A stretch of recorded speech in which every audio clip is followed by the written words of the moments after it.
Efésios, carta de Paulo aos Efésios, capítulo 4, a gente vai ler só o versículo 28. Diferente do que a gente fez durante esses dois últimos domingos, que lemos uma porção grande das Escrituras, hoje a gente vai ler só o versículo 28 de Efésios, capítulo 4. Eu vou aguardar você um pouquinho enquanto abre Efésios, capítulo 4, versículo de número 28. Você pode abrir aí uma janela na internet, digitar a Bíblia online, como eu já falei, você encontra até mais rápido. Efésios 4, 28 vai dizer assim: aquele que furtava não furte mais, antes trabalhe fazendo com as mãos o que é bom, para que tenha o que repartir com o necessitado. Aquele que furtava não furte mais, antes trabalhe levantando sustento com as próprias mãos, para que tenha como acudir o necessitado. Francis Schaeffer, num livro dele, clássico, falando sobre cosmovisões, ele ilustra o exemplo, um exemplo de duas cadeiras, onde ele fala que em uma cadeira se assenta um naturalista e toda a visão de mundo dele é pautada somente naquilo que os olhos dele veem, somente naquilo que está ligado à matéria, aquilo que está ligado ao natural. E de outro lado existe o sobrenaturalista, que somos nós, que sabemos que existe uma realidade fora daquilo que os nossos olhos contemplam. Então a nossa visão ela acaba sendo muito maior, mais abrangente. Então ele ilustra com as cadeiras para falar de visões de mundo, perspectivas de vida.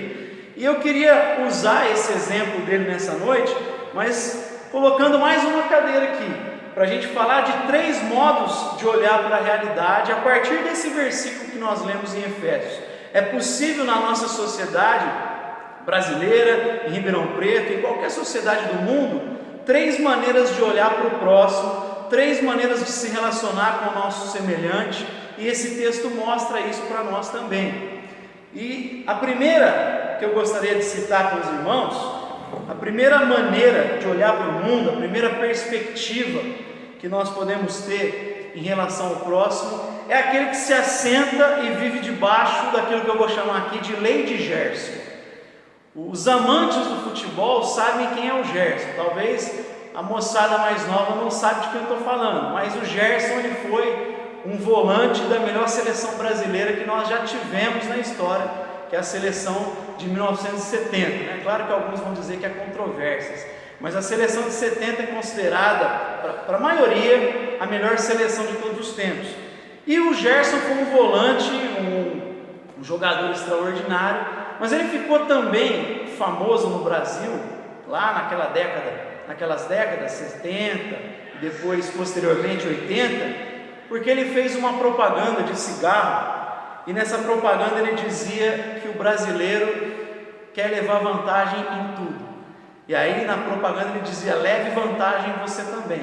E aí ficou conhecido como a lei de Gerson, ficou identificado para a infelicidade dele com essa ideia de levar vantagem sobre os outros. Então quando eu falo da lei de Gerson, é o tipo de pessoa que olha para o próximo sempre querendo ganhar algo dele. Mais do que isso, é alguém que quer se apropriar do que é do outro. O texto começa dizendo que é aquele que olha para o outro e quer roubar, quer arrancar aquilo que é do outro. Ele não consegue segurar a sua cobiça, ele sempre vai olhar para o próximo e dar vazão para a sua cobiça. Ele vai desejar não somente o dinheiro do próximo, ele pode desejar a posição do próximo, pode desejar o talento do próximo, a inteligência do próximo, pode desejar os dons do próximo. Existe esse tipo de procedimento na nossa sociedade. Aliás, está cheio de gente que olha para o outro e é movido pela sua cobiça. Deus, sabendo disso, ele vai falar contra a cobiça nos 10 mandamentos, porque é ela que abre a porta para todos os outros problemas. Então a gente precisa olhar para essa tendência humana a querer se apropriar do que é do outro. E o texto começa falando desse tipo de relação. Quem quer se apropriar? A primeira pessoa que senta nessa cadeira é então aquela que vive sobre a lei de Gerson e quer se apoderar daquilo que pertence ao seu próximo. E aí você pode pensar que essa tendência talvez esteja muito mais presente entre os desprovidos de recursos, entre as classes menos abastadas, mas biblicamente isso não é uma realidade. A gente vai ver, por exemplo, o rei Saul desfrutando de uma posição, desfrutando de poder, desfrutando de riqueza, e o texto diz que ele começa a nutrir uma inveja diabólica de Davi, que ainda era um moço, que era um menino, mas porque ele ficou perturbado com a popularidade de Davi após ele vencer Golias. Então lembre-se do cântico: Saul matou milhares, mas Davi 10 milhares. Então, por causa dessa popularidade e fama que Davi ganhou em função da sua coragem em enfrentar aquele inimigo, ele começou a nutrir um ódio, uma rivalidade com Davi, que ele nutria simpatia em momento anterior, porque é Davi que toca a harpa e o espírito maligno saía de Saul. E ali naquele momento o coração de Saul começa a se tornar cada vez mais maligno, e ele começa a desejar o que Davi tinha, mesmo desfrutando de tantas posições. Um exemplo pior ainda é do rei Acabe. Era rei poderoso, e aí o texto diz que ele quis comprar a vinha de um homem chamado Nabote, porque essa vinha era próxima do palácio. E aí o rei queria fazer um jardim bonito, queria satisfazer um capricho que ele tinha, estético, de beleza. Ele queria aumentar e aproveitar aquela propriedade que estava bem próxima do palácio. Mas quando ele vem oferecer de comprar essa vinha, Nabote vai dizer: olha, isso é uma herança, pertence à família, sabe aquela coisa de valor sentimental, tem um valor diferente, não adianta você colocar dinheiro aqui, é algo que você não pode comprar. E aí Acabe fica revoltado. Isso acaba com a paz de Acabe, com o dia de Acabe. Ele fica infeliz, volta para o palácio, ou seja, alguém que tinha tudo, mas por causa de um capricho, acaba com a felicidade dele. E aí, conversando com a sua esposa Jezabel, que era insensata, que não temia o Senhor, ela vai dizer: olha, mas por que você está assim deprimido? Você é o rei, você tem poder, você pode inclusive usar o seu poder para fazer aquilo que você deseja. Você pode passar por cima de princípios, você pode passar por cima de valores, você pode chegar ao seu fim, e os meios vão justificar esses fins. E aí ela propõe uma artimanha maligna para que ele executasse Nabote, colocasse uma culpa, levantasse falsos testemunhos contra Nabote a fim de matá-lo e assim se apoderar da sua vinha. E é exatamente isso que Acabe faz.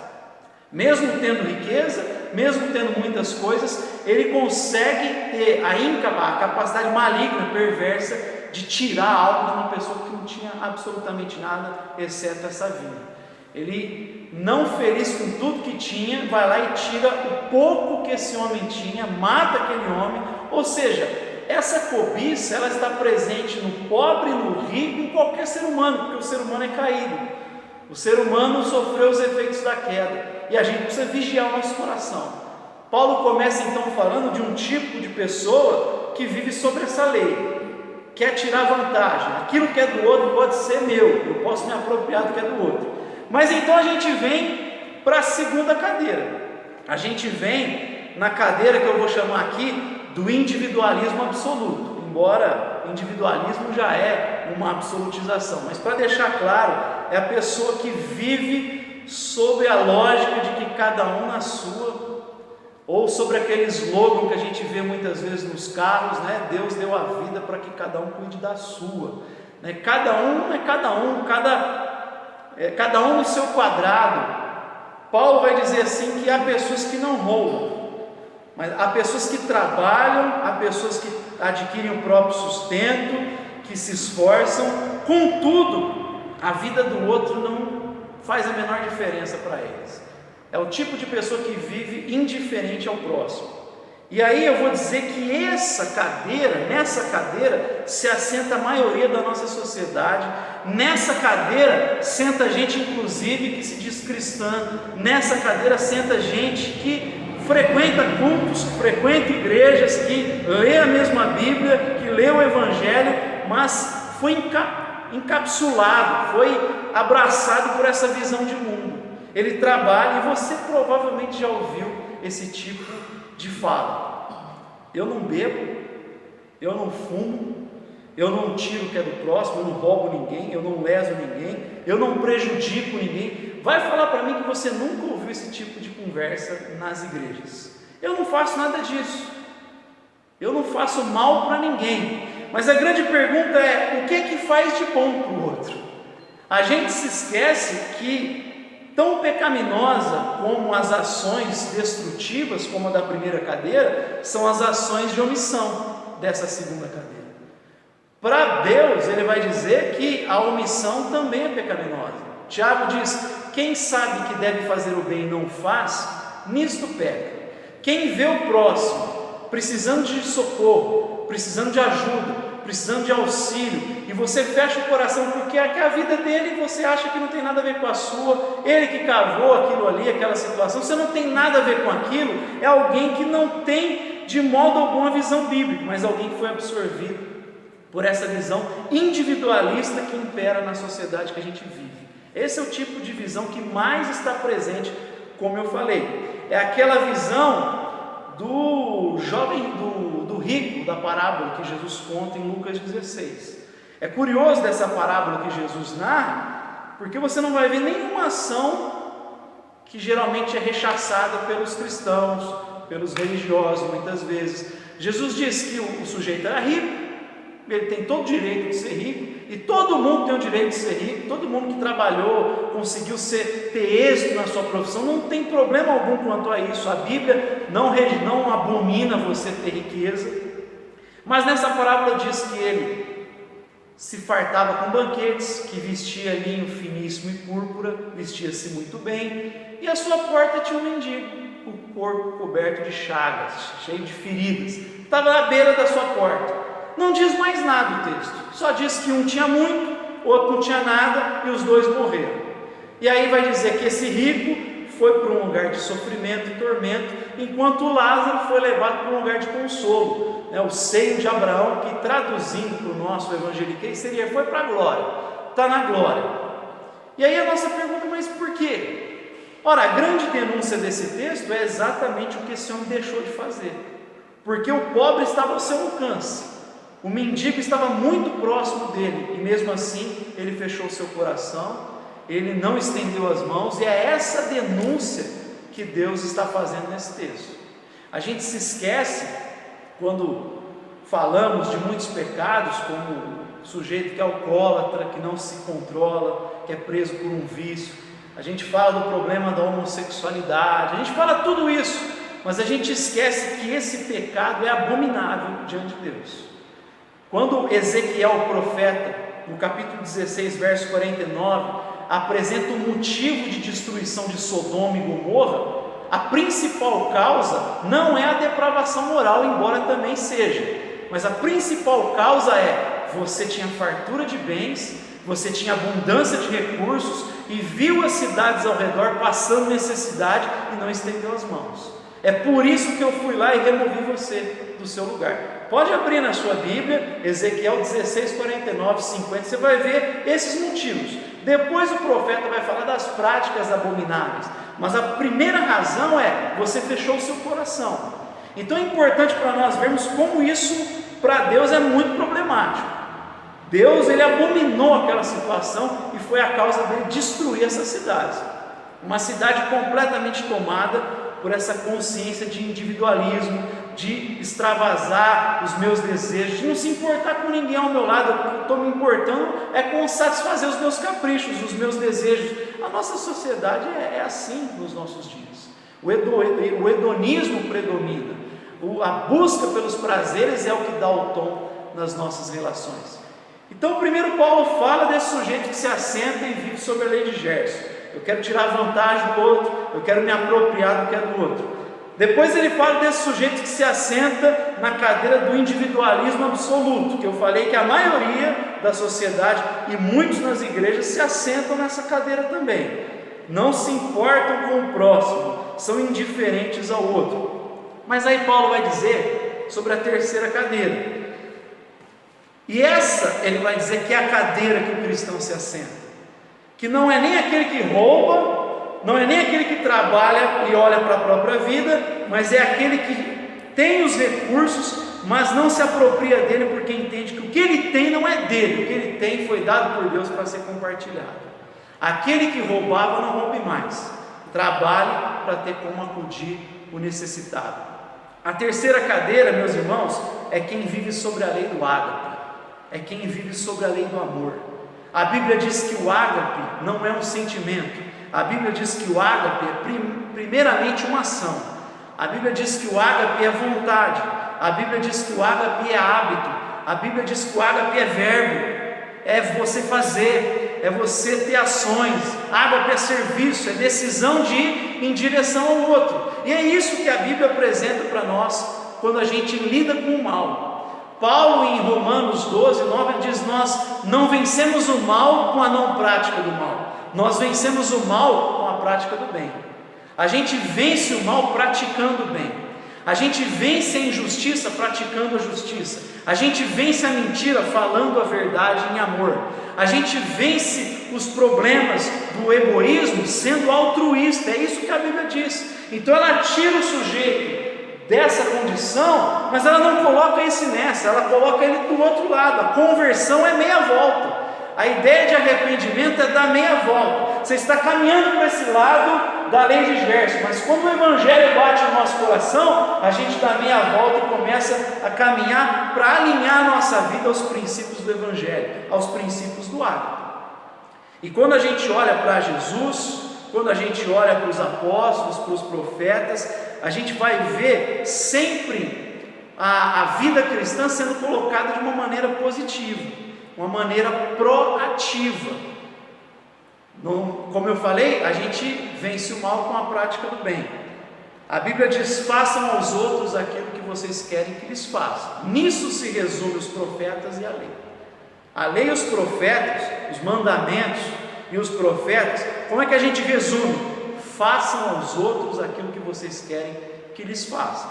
Eu já compartilhei aqui no Raízes que essa ideia, ela era apresentada, era conhecida naquele tempo das religiões orientais, mas na forma negativa: não façam aos outros aquilo que você não quer que te faça.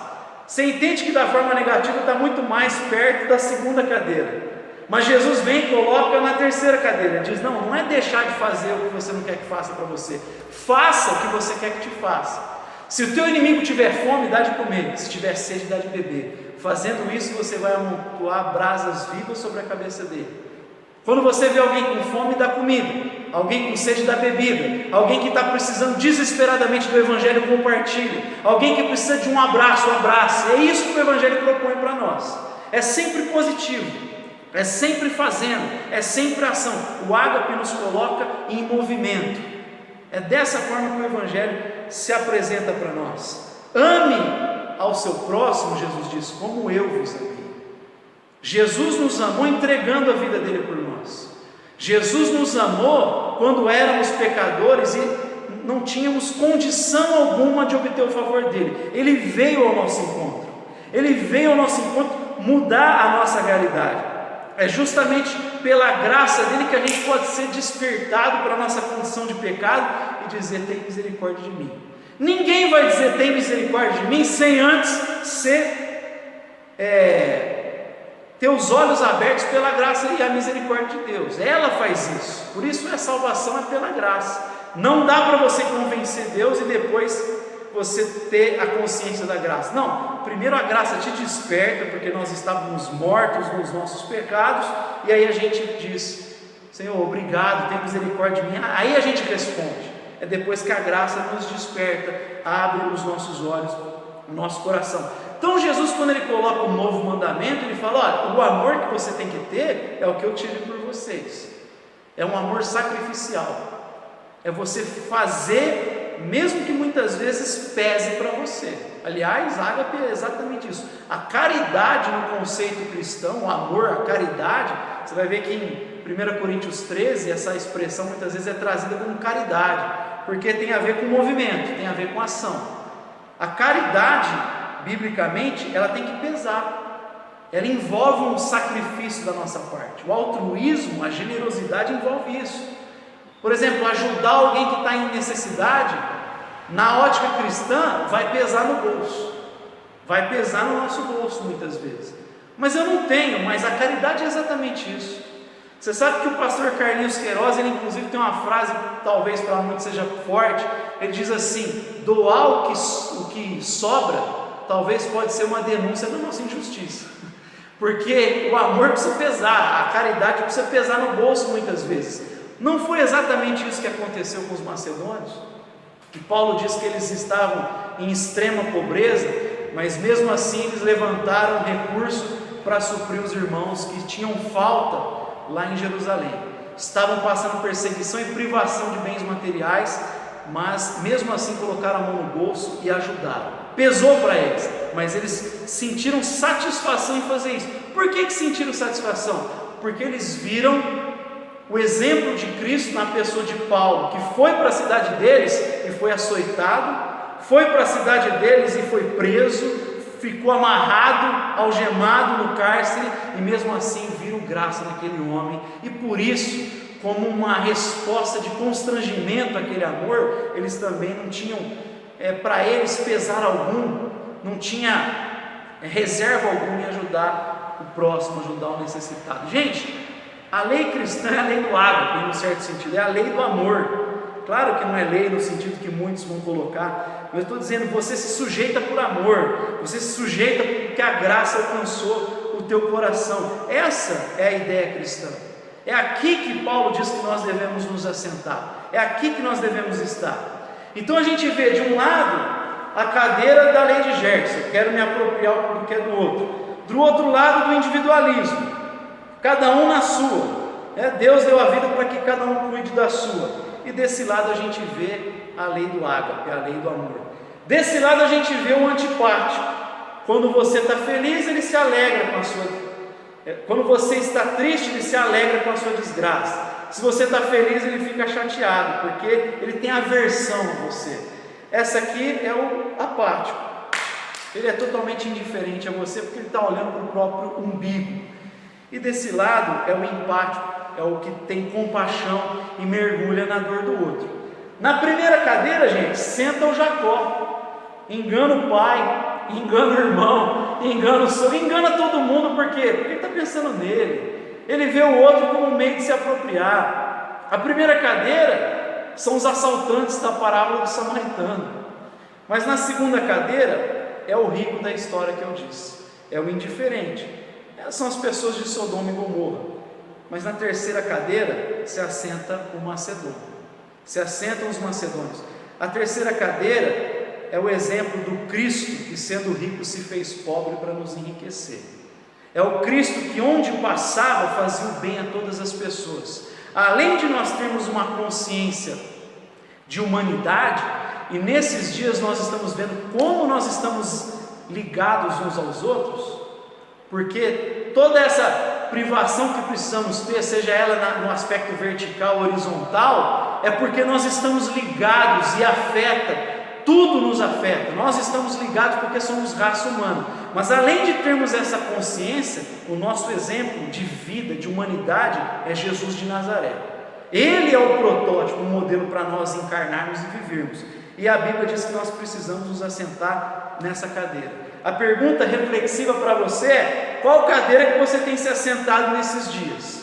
E eu convido você, se por acaso você tem se visto em uma dessas duas primeiras cadeiras, a dar meia volta nessa noite e dizer: Senhor, me ajuda a sentar na terceira cadeira, me ajuda a vencer os meus medos, talvez a insegurança, a ansiedade nos nossos dias por conta de tudo que tem acontecido, e me ajuda a crer que Tu és o meu provedor, e se eu colocar o Teu reino e a Tua justiça em primeiro lugar, eu não preciso temer a falta de comida e bebida e vestimento, porque eu sei que o Senhor vai ser o meu provedor, como proveu no Egito, como proveu derramando maná do céu, colocando carne naqueles homens que reclamaram, dando para eles provisão. O nosso Deus é provedor e nos encoraja a sentar na terceira cadeira.